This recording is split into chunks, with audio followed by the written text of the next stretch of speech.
All right, here he is, the man himself.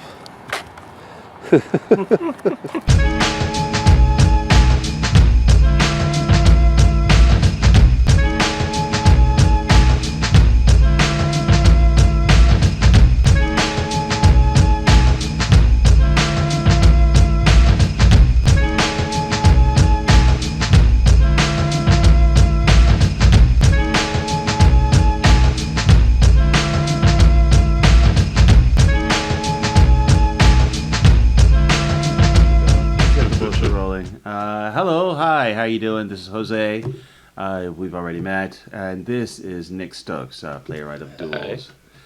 How's it going, man? All right. Thank you for letting me in your house on this cloudy, rainy-ish, sort of.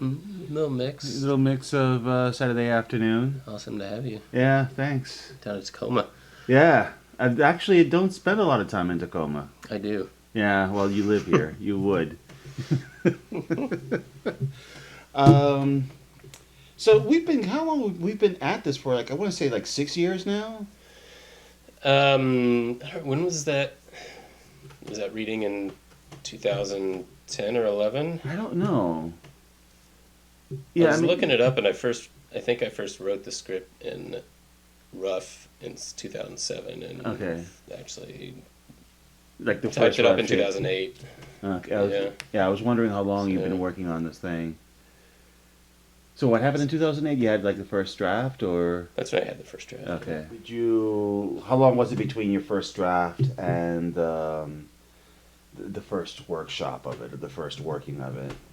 And did you work on it between those two? Well, actually, so right after I started, this is something I didn't think I thought about for a while. When I started working on it, there was a serial play competition in Bellingham at the Idiom Theater, and I got a couple people together to take the first two scenes up there. Like, it happened weekends in succession, Okay. And put it on, and then we got voted off after that, so we were only doing that for part of that competition up there. Yeah, so that was the first two scenes, and then that was still while I was writing it, even. Okay. I wrote that. Yeah, that was still while I was writing it. And then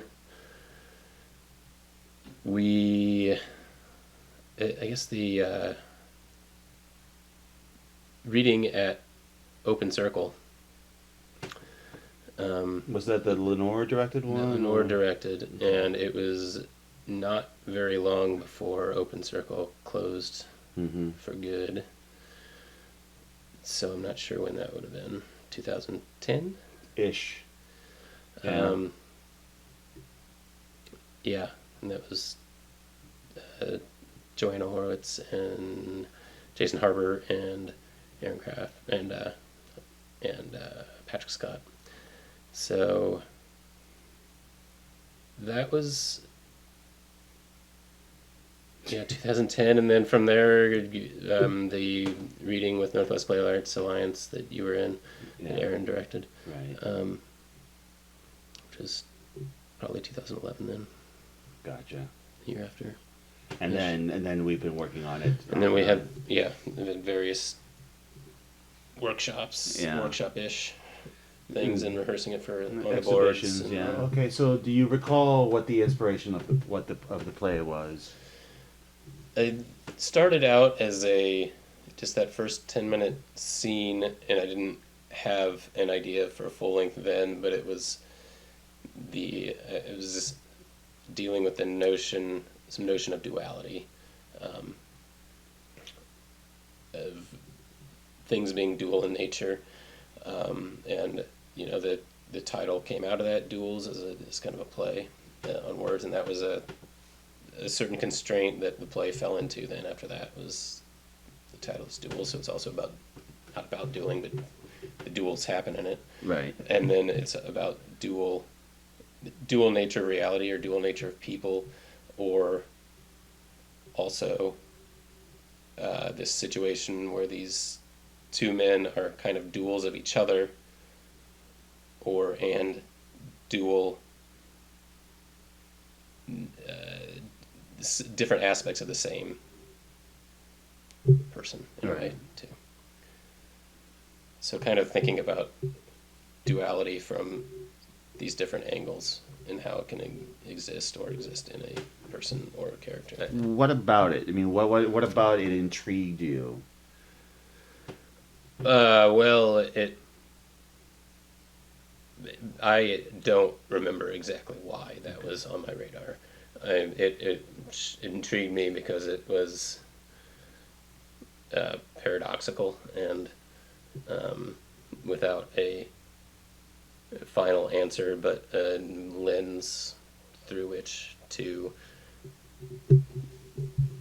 try to look at things differently about, So it's, living it's a or way to whatever. explain. So basically, the play is a way to explore those things without coming up with a real, Yeah, concrete anything. yeah.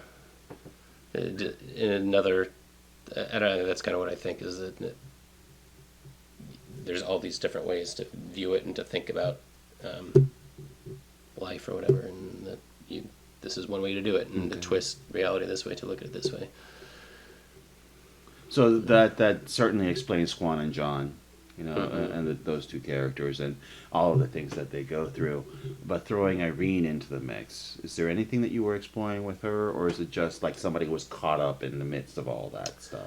Well, I think in her story, it gets all twisted and convoluted because of the structure of the play and the fact that we're going backwards. But her story, if we were to put it in order for me, would be self-realization, or like self-actualization in the modern parlance.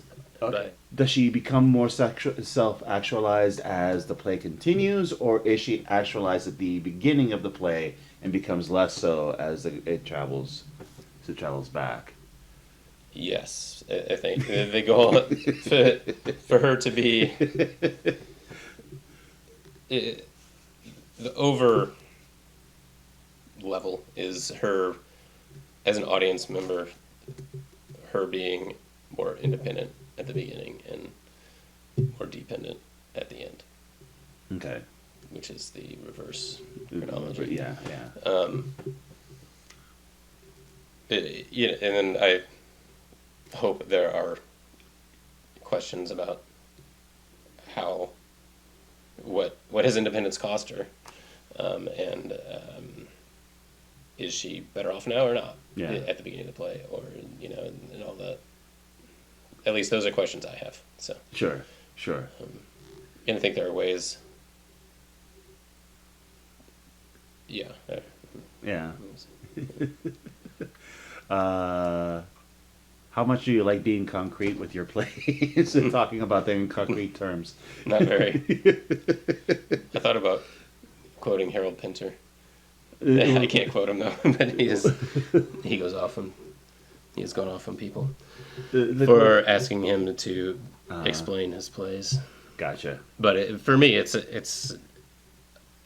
I don't have the answer. Like I don't have a specific. And answer. you don't want to have an answer. I don't want to have a specific answer now. Yeah. So leave that up to the process. How'd you decide on the language? How'd you come to put Spanish in there? Or if you wanted to instead talk about the poetic nature of the language, that's also fine. But yeah, The Spanish was there right from the beginning. Part of the duality thing I was dealing with, they were John and Juan right from the get-go. So Juan had a little bit of Spanish sprinkled in there right from the get-go, and then that built as I developed the play further. That just deepened throughout it through his kind of the revelation of who Juan was as we go back in time. More and more Spanish, and I was. Actually, I hadn't noticed that before. That his Spanish is pretty rudimentary at the beginning, and then it gets more complex as it goes on. Yeah, and more chunks that are potentially that aren't clear necessarily. Right. Or, I mean, they aren't translated, and it's not just they get longer It's not just phrases or words. And then also just how I like to write. I embraced that. I think it drives me nuts actually to watch something with another language in it and then have it be translated for me by another character. So I just don't like that.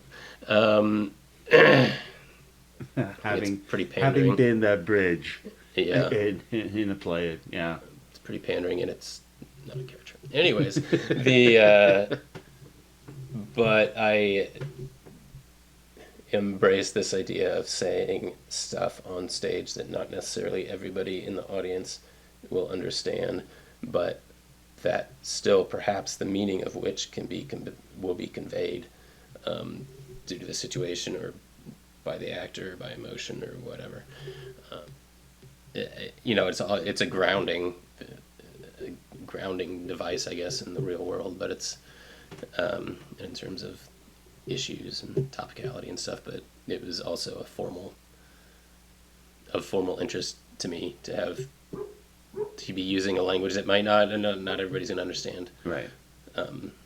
On a stage, and You like inscrutability. You like to have a little bit of that in your work, Yeah. don't you? Yeah. Just because, or is there anybody you're trying to emulate there, or somebody you're trying to pay homage to?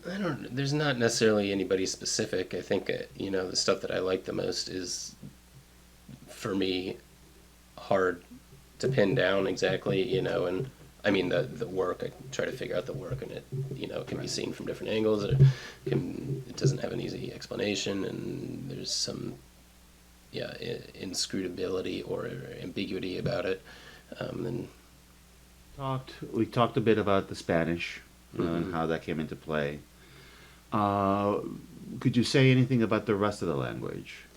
I mean, it's still pretty poetic and dreamlike. I mean, is there? Yeah, and I think there's a shift in that as the play goes on too, but it's always, I think even at the end it's heightened in a way. Yeah.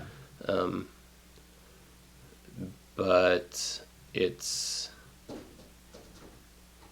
follows the whole arc for me is kind of from absurd to maybe surreal world to a more, I don't know if it's a realism exactly, but some kind of super realism or something. Yeah, by towards the end, it's not exactly, it's not realism at the end, but it's still pretty abstract. Yeah, and I think the language probably tracks that in a way. Okay. And I guess I am conscious of the language as it's going along, and it is neither just a realistic, naturalistic, the kind of naturalistic language that's used. I keep making air quotes, hidden air quotes down here about naturalistic language, but nor the like I keep interrupting myself kind of language that is in scripts too. Yeah. So the words are. I mean, the language is important to me. And that's one of the. Do you find that that's because is straightforward language boring for you? Is that, I guess, is a way to put that question? And I'm trying to think of a less harsh way to make that sound. It can be. I think they're very, profound or interesting or. Straightforward language complex. is like a crutch or something? Well, it's not necessarily a crutch. I think there are very interesting, provocative ideas that can be conveyed with straightforward language. I think straightforward language that's telling me something straightforward is boring. I don't know that it's a crutch. I feel like it's just not your bag. it's not my bag. I feel like punchy, straightforward, mammoth language is a crutch now. But, I think there's just things that have been So an argument so to be made for done, that, yeah. that it gets to be a crutch. But Cool. there's also the argument to be made of not doing something different just to be different. So I don't know. Yeah. But But for you as an artist, more than anything else, that's not where your interests lay. Yeah, yeah. It makes it richer for me. Gotcha. Any questions? Think you could come up any question you want to ask me? Anything to turn the tables a little bit? Don't worry about time. Take your time in coming up with it if you need. But yeah, just giving you the shot to make me uncomfortable for 30 seconds or so. I don't know. What are things that, to be really vague, what grabs you about it? I mean, why do you want to direct it, or what jumps out to you about it? Is it something you want to do? I mean, the first thing that comes to mind is I want to call it gentle absurdity of the piece. It's not of this world. It's not a hyper-realist play. It's not a kitchen sink drama. It's not any of those things. But beyond that surface level, to me, what really draws me is that these are three distinct personalities. I mean, yes, John and Juan are duels, but they're different enough. Mm-hmm. They're not the same person on that stage. They're not, the differences are pretty stark. They might be very similar in certain ways, but when it comes down to it, they're two distinct human beings. And it doesn't shortchange any of them. There aren't any real shortcuts taken with Irene, John, or Juan. They have their own agency. They have their own story. They have their own things that they're aiming for. And the sad fact is that Irene gets the short end of the stick. And it's not clear. It's not clear just how short that stick is until the very end of the play. And I think that's the last aspect of it that really attracts me, is that it all builds to that last moment. Mm-hmm. There is the solution comes at curtain, which is a rare thing. So all of that just kind of when Aaron asked me to do it and I read the play, first time through I had no idea what I had just read. I was just like, what the hell, what? And as we went through rehearsals and everything, I just fell more in love with the complexity of it. Mm-hmm. And I say complexity, but it's so easily accessible. If you're awake, you should be able to follow what the hell is going on. I say that now, of course, and open myself up to all sorts of crap later on as the show